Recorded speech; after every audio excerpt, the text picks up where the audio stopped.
Assalamualaikum warahmatullahi wabarakatuh.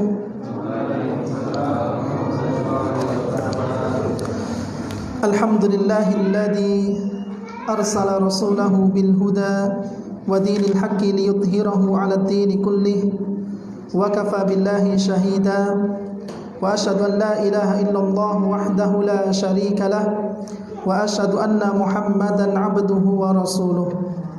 Para ikhwan dan akhwat rahimani wa rahimakumullah, setelah kita ketahui tentang pengertian hadis lemah, kemudian hukum meriwayatkannya, hukum mengamalkannya, maka kita mencoba pada malam hari ini membahas atau menyampaikan beberapa hadis lemah dan palsu seputar bulan Ramadan. Ya, jadi perlu difahami bahwa hadis yang kita akan sampaikan nanti adalah tidak terlepas dari dua keadaan. Yang pertama adalah dhaif, lemah.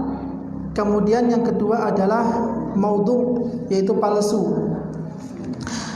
Hadis yang pertama, hadis yang sering beredar pada bulan Ramadan adalah hadis yang diriwayatkan oleh Abu Nuaim dalam kitab Tibbun Nabawi, sebagaimana yang dikatakan oleh Al-Hafidz Al-Iraqi di Takhrijul Ihya, begitu juga dalam kitab yang dikarang oleh At-Tabrani dalam Kitab Al-Awsat. Ada sebuah riwayat yang mengatakan bahwa sumu tasihhu, ya, yang artinya berpuasalah kalian, niscaya kalian akan sehat. Ini hadis yang sering kita dengar pada bulan Ramadan karena lafaz hadisnya ini mengatakan sumu, berpuasalah kalian, niscaya kalian akan sehat. Hadis ini sebagaimana yang dikatakan oleh Al-Hafidz Al-Iraqi, hadis ini adalah hadis yang lemah. Ya, saya menyampaikan riwayat ini untuk menyatakan bahwa riwayat ini adalah riwayat yang lemah, atau kita katakan hadis yang lemah. Begitu juga Syekh Al-Albani rahimahullahu taala, salah seorang ulama hadis pada abad kita ini, beliau mengatakan bahwa hadis itu juga lemah dalam kitab silsilatul hadis al-ahadits ad-dhaifah. Adapun kalau seandainya ada sebuah penelitian, misalnya, ya, tim medis melakukan sebuah penelitian bahwa ada beberapa penyakit yang terapinya itu dengan puasa, dan itu memang benar bahwa penyakit tersebut terapinya atau cara menyembuhkannya itu dengan berpuasa, maka kita katakan bahwa kalau seandainya penelitian ini benar, maka ini tidak berlaku untuk semua penyakit. Ya, hanya penyakit-penyakit tertentu saja. Akan tetapi ketika seseorang mengatakan bahwa riwayat ini adalah riwayat yang sahih, padahal adalah riwayat yang dhaif, maka dia pun berdosa. Ya, meskipun diantaranya Syekh bin Baz rahimahullahu taala, ketika beliau ditanya tentang riwayat hadis ini, beliau mengatakan la ba'sa bihi, tidak mengapa tentang hadis ini. Ya, akan tetapi wallahu taala alam, ya, kami pun juga menyampaikan bahwa hadis itu adalah hadis yang lemah. Ini juga berdasarkan penjelasan para ulama hadis seperti Al-Hafidz Al-Iraqi dan Syekh Al-Albani rahimahullahu taala. Intinya kalau seandainya puasa itu menyehatkan, maka tentunya Allah Subhanahu wa taala tidak memberikan rukhsah kepada orang yang sedang sakit, kepada orang yang sedang safar untuk berbuka puasa. Ngapain disuruh berbuka bagi orang yang sakit? Wong puasa itu menyehatkan, ya. Maka kita katakan bahwa riwayat ini adalah riwayat yang lemah. Ya, adapun kalau seandainya memang ada penyakit yang bisa diterapi dengan puasa, maka itu tidak semua penyakit. Ya, hanya penyakit-penyakit tertentu saja. Ini hadis yang pertama. Hadis yang kedua yang sering beredar juga, yaitu riwayat yang menyebutkan naumus shaimu ibadatun. Tidurnya orang yang berpuasa itu adalah ibadah. Wa sumtuhu tasbih. Ya. Dan puasanya itu sebagai tasbih. Wa du'auhu mustajab, dan doanya itu mustajab, dikabulkan. Wa amaluhu mudha'af, dan amal salehnya itu dilipat gandakan. Atau dalam riwayat yang lain disebutkan as-shaimu fi ibadatin wa in kana raqidan ala firashihi. Ya, orang yang berpuasa itu senantiasa di dalam ibadah meskipun dia sedang tidur. Ya, maka ini juga sebagaimana yang dikatakan oleh Syekh Al-Albani rahimahullahu taala, ini adalah hadis yang lemah. Ya, tidak semuanya orang yang berpuasa ketika dia tidur itu terhitung ibadah, tidak. Maka yang benar adalah kita kembalikan bahwa tidur seorang hamba atau seorang muslim itu adalah sesuatu yang mubah. Ya, sesuatu yang diperbolehkan. Bukan otomatis tidurnya seseorang itu dihitung sebuah ibadah. Apalagi dikatakan bahwa di sini orang yang berpuasa itu senantiasa di dalam ibadah meskipun dia sedang tidur. Maka yang benar adalah tidur itu adalah hukumnya mubah. Ya, diperbolehkan. Jadi kita kembalikan kepada niat pelakunya. Kalau seandainya memang dia tidur karena malas-malasan, ya, daripada membaca Al-Quran lebih baik tidur aja lah. Daripada beramal saleh lebih baik pada tidur aja lah. Atau mungkin dijadikan kebiasaan karena memang kebiasaan jam sekian tidur. Maka dalam kondisi seperti ini, ya, maka dia tidak mendapatkan pahala. Meskipun dia tidurnya dalam ketika di siang hari atau pada bulan Ramadan. Ya. Tetapi kalau seandainya misalnya dia niatkan bahwa tidurnya itu untuk memperkuat ibadah yang selanjutnya, daripada saya menggibahi seseorang, lebih baik saya tidur. Saya tidur biar nanti malam agar tarawihnya bisa semangat, bisa khusyuk. Maka ketika sebuah amalan diniatkan untuk ibadah, maka dia akan mendapatkan pahala. Adapun kalau seandainya memang diniatkan untuk dalam rangka bermalas-malasan atau mungkin karena memang ya kebiasaan, maka ini pun tidak terhitung sebuah pahala. Ya, jadi adapun hadis yang mengatakan bahwa seorang yang berpuasa itu senantiasa di dalam ibadah atau terhitung ibadah meskipun dia tidur, maka ini pun hadisnya juga hadis yang lemah. Kemudian yang ketiga, hadis yang ketiga adalah hadis yang mengatakan wa huwa syahrun awwaluhu rahmah. Ini yang menceritakan tentang kondisi atau pembagian bulan Ramadan. Yang mana dalam riwayat tersebut dikatakan wa huwa syahru awwaluhu rahmah wa wasatuhu maghfirah wa akhiruhu idqun minan nar. Yang mana 10 hari pertama itu adalah rahmat. Ya, 10 hari pertama ketika seseorang berada di bulan Ramadan itu adalah 10 hari yang penuh rahmat kasih sayang Allah Subhanahu wa taala. Kemudian yang kedua, wa wasatuhu maghfirah. Dan 10 hari yang pertengahan itu adalah pengampunan Allah Subhanahu wa taala. Kemudian yang terakhir atau 10 hari yang terakhir adalah pembebasan dari api neraka. Maka sangat sayang ya kalau seandainya ada orang yang meninggal di 10 hari pertama di bulan Ramadan. Ya, dia tidak menjumpai pembebasan dari api neraka. Ya, sungguh sayang kalau seandainya orang itu tidak mendapatkan maghfirah Allah Subhanahu wa taala. Karena dia tidak menemukan atau tidak menepati 10 hari yang kedua di bulan Ramadan. Maka hadis ini pun juga dikatakan hadis yang mungkar. Ya, ini sebagaimana yang disampaikan oleh Syekh Al-Albani rahimahullahu taala dalam kitab Silsilah Ad-Dha'ifah. Beliau mengatakan ini hadisnya hadis yang mungkar. Terus bagaimana yang benar? Yang benar bahwa rahmat Allah Subhanahu wa taala, pengampunan Allah Subhanahu wa taala, bahkan pembebasan dari neraka, ya, yang dilakukan oleh Allah atau yang diperuntukkan kepada para hambanya itu terjadi pada setiap malam. Ya. Jadi rahmat, pengampunan, pembebasan dari api neraka ini semuanya terjadi pada setiap malam. Ini sebagaimana hadis yang diriwayatkan oleh Imam At-Tirmidzi. Kata Nabi sallallahu alaihi wasallam, "Idza kana awwalu lailatin min syahri Ramadan." Apabila malam pertama dari bulan Ramadan tiba, suffidatis syayatin wa maradatul jinni. Maka setan-setan dan jin-jin jahat dibelenggu. Kemudian Allah Subhanahu wa taala membukakan pintu-pintu surga dan tidak ada satu pintu pun yang tertutup, dan menutup rapat-rapat pintu neraka dan tidak ada satu pintu pun yang terbuka. Kemudian Allah memanggil kepada orang-orang yang gemar untuk melakukan kebaikan. Ya, maka manfaatkanlah Ramadan untuk kebaikan. Allah memanggil orang-orang yang senantiasa melakukan keburukan.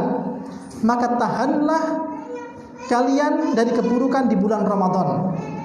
Walillahi uttaqa'u minan nar wa dzalika kulla lailatin. Dan Allah mempunyai pembebasan hamba-hambanya dari api neraka, dan itu semuanya terjadi pada setiap malam. Jadi rahmat, maghfirah, dan pembebasan dari api neraka, maka itu semuanya terjadi di setiap malam, bukan sebagaimana yang dibagi atau yang berdasarkan hadis tadi. Rahmat itu hanya terjadi 10 hari pertama, maghfirah 10 hari kedua, dan pembebasan dari neraka 10 hari yang terakhir. Baik. Kemudian yang keempat adalah tentang lafadz hadis. Ya, tentang lafadz hadis yang menunjukkan bahwa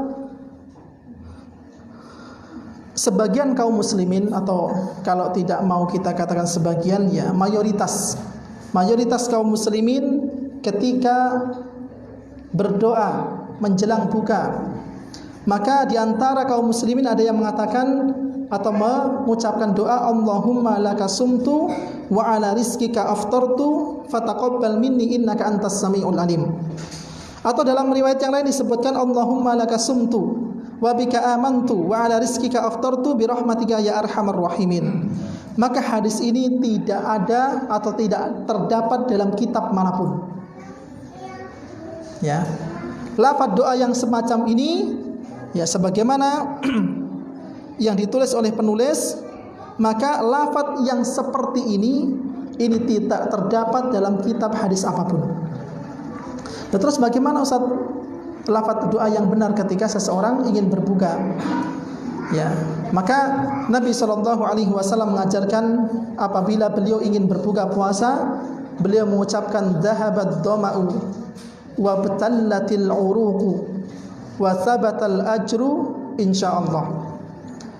Dhahabat dhama'u, rasa haus telah hilang. Ya, kemudian wa batallatil uruqu, dan tenggorokan atau kerongkongan telah basah.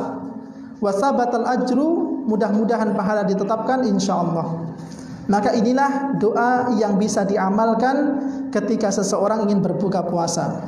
Ya tentunya cara prakteknya adalah ketika ingin makan atau mungkin ingin minum, ingin membatalkan puasanya, mungkin bisa diawali dengan bismillah.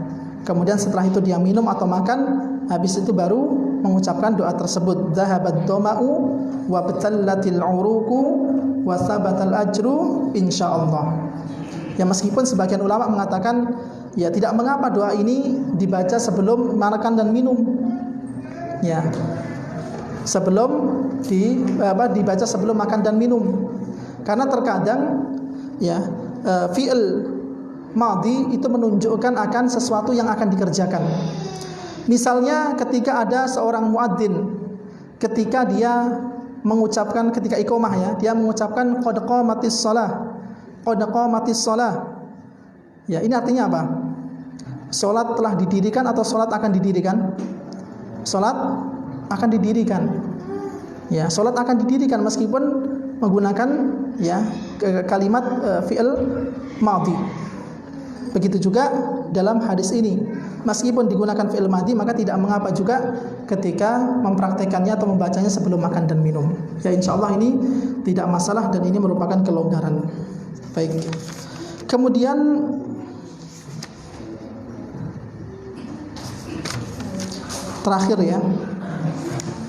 terakhir dari hadis-hadis lemah atau palsu di bulan Ramadan adalah hadis yang mengatakan raja'na min jihadil asghar ila jihadil akbar, qalu wa mal jihadul akbar, qala jihadul qalbi.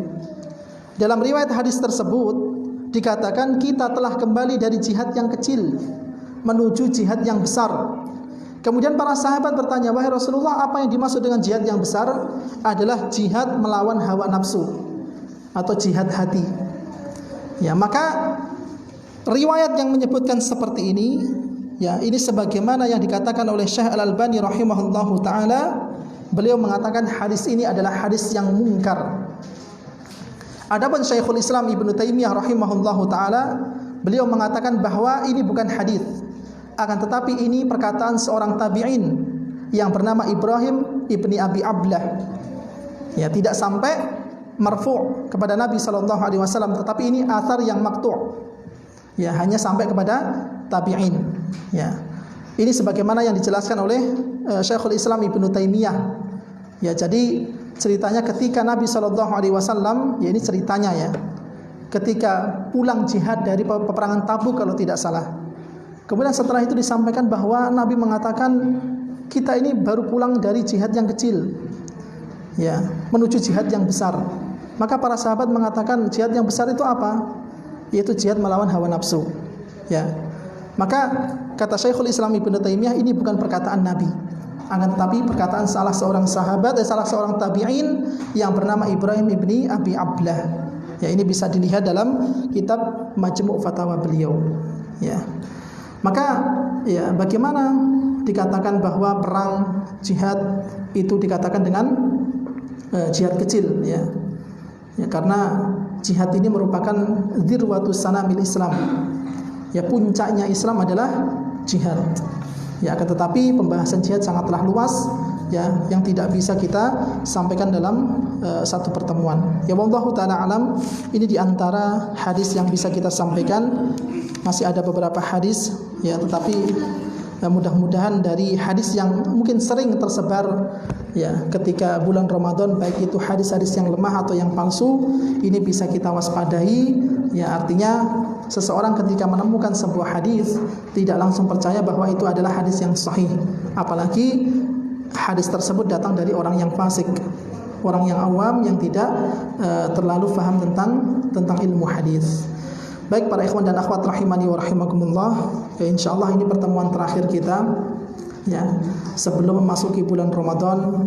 Ya, mudah-mudahan kita masih dipertemukan oleh Allah Subhanahu wa taala, ya, dalam bulan Ramadan.